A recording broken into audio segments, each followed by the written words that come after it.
तो आपने अपनी तालीम हासिल की, वो कहाँ से की और क्या की? FSC की प्री इंजीनियरिंग, फिर BSc मैंने हिफ़्ज़ किया। मैं जामिया रहमानिया लाहौर है, बहुत बड़ा मदरसा है अहले हदीसों का, वहाँ पे 2 साल पढ़ा।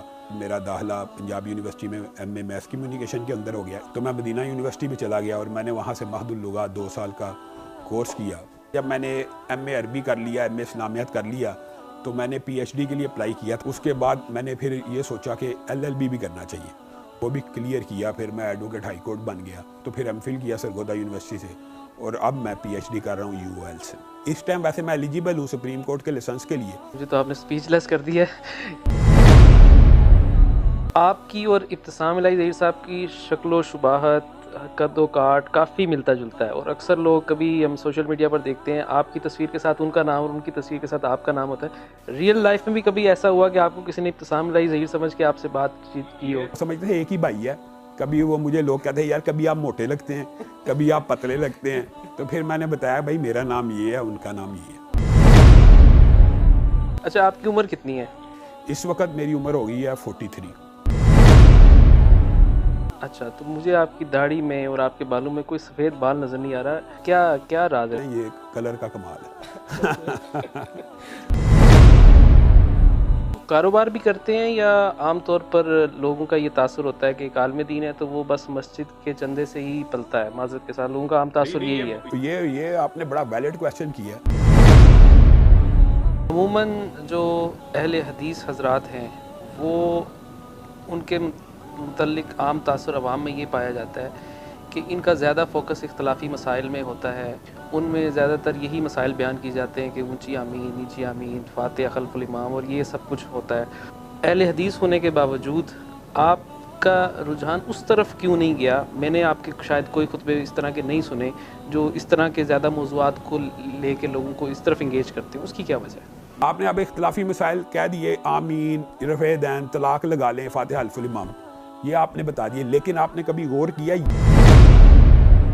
तो इस पे आपका रिस्पॉन्स कैसा रहा लोगों का, जब आप शुरू से इत्तेहाद उम्मत के दाई हैं, अभी भी आपके खुतबात जुम्मा हों या जो भी चीज़ें हों, और क्या ये जो मरकज़ आपने बनाया जो अहले हदीस का है, क्या सिर्फ यहाँ पे सिर्फ अहले हदीस ही आते हैं, बाकी मकतब फ़िक्र के लोग यहाँ के जुम्मे नहीं पढ़ते?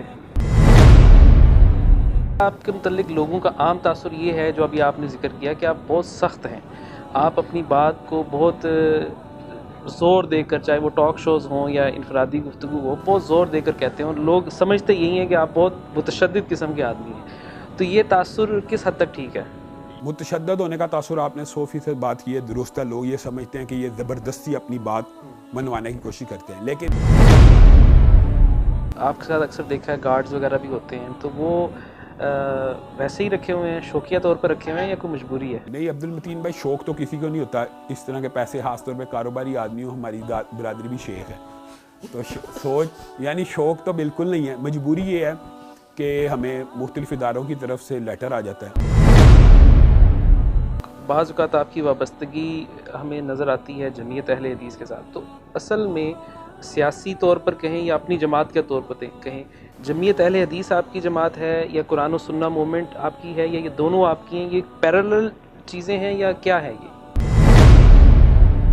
सियासत में अमली तौर पर आने का इरादा है MPA MNA के तौर पर, या क्या मुस्तक़बिल के दिफाई इस्लाम बनाने का मकसद ही ये है कि इसको सियासी पार्टी के तौर पर रजिस्टर्ड कराया जाएगा और भरपूर तरीके से सियासत में हिस्सा लिया जाएगा। आपके और आपके वालिद रहमतुल्लाह अलैह में मुश्तरक नज़र आई मुझे, बहुत शिद्दत के साथ जनरल ज़ियाउल हक़ के ख़िलाफ़ बोला करते थे। इसी तरह मैंने आपको देखा कि इमरान खान के ख़िलाफ़ आपकी वही शिद्दत मुझे नज़र आई जो आपके वालिद साहब की ज़ियाउल हक़ के बारे में थी। हालांकि इन सारी पार्टियों में अगर कोई आदमी इस्लाम की बात करने वाला है, वो इमरान खान है। चलिए, अगर आपने ये बात कर ली है तो आपको ये बात भी बताते हैं कि इमरान खान साहब के साथ हमारे बड़े अच्छे बराह रास्त ताल्लुक़ भी था। इंजीनियर साहब की जो ज़्यादातर उनका फोकस है, या जिनको वो बुरा भला कहते हैं, बाबों को और इस तरह की चीज़ों को, वो ज़्यादातर या तो बरेलवी हजरात से ताल्लुक़ रखने वाली चीज़ें, करामात और इस तरह की चीज़ें, या देवबंदी हजरात से ताल्लुक़ रखने वाली अल-मुहन्नद अल-मुफन्नद और इस तरह की चीज़ें। अच्छा, मुझे ये बात समझ नहीं है कि वो रद्द तो कर रहे हैं बरेलवियों और देवबंदियों का, तो आप एज अ अहले हदीस इतना ज़्यादा उनके ख़िलाफ़ क्यों है? उसकी क्या वजह है? हमें अक्सर लोग कहते हैं, जैसे आपने कहा यार वो तो बाबों के खिलाफ बोलता है, अहले हदीसों की फेवर हो रही है। इसके ऊपर जो मुकदमात हैं, ये कोई मेरी उसके साथ ज़ाती आपने सवाल किया, मेरी उसके साथ कोई जायदाद का झगड़ा है या ज़ाती झगड़ा है? वो कह रहे हैं आपकी दुकानें बंद हो रही हैं। इंजीनियर मोहम्मद अली मिर्ज़ा साहब को आपने बातचीत, मनाजरे, मोबाइल लेके बड़ा ऑफर्स करवाई। वो कहते हैं कि आप अपनी जमात के बड़े किसी को साजिद मीर साहब से लिखवा के ले आए। ये नहीं कहता वो, ये कहता है कि इनका जो सबसे बड़ा मैं उसके साथ करूँगा। वो कहता है इमाम काबा के साथ मैंने मुनाजरा करना। भाई इमाम काबा को कौन उर्दू सिखाएगा? अरबी आपको आती नहीं, उर्दू उनको आती नहीं, तो मुनाजरा कैसे होगा? नहीं, उनकी दूसरी ऑफर भी है कि अगर आप उन लोगों को नहीं ला सकते तो फिर अपनी जमात के बड़े से मुफ्ती तारिक मसूद साहब, तकी उस्मानी साहब से लिखवा के ले आएँ, आप साजिद मीर साहब से लिखवा के ले आएँ, और वो बरेलवी हज़रात मुफ्ती मुनीवर रहमान से लिखवा के ले आएँ, तो फिर मैं आपसे मुनाजरा कर लें। मैं तो अगर उनकी ऑफ़र मौजूद है आज ही, मैं आपके चैनल के वसातत से कहता हूँ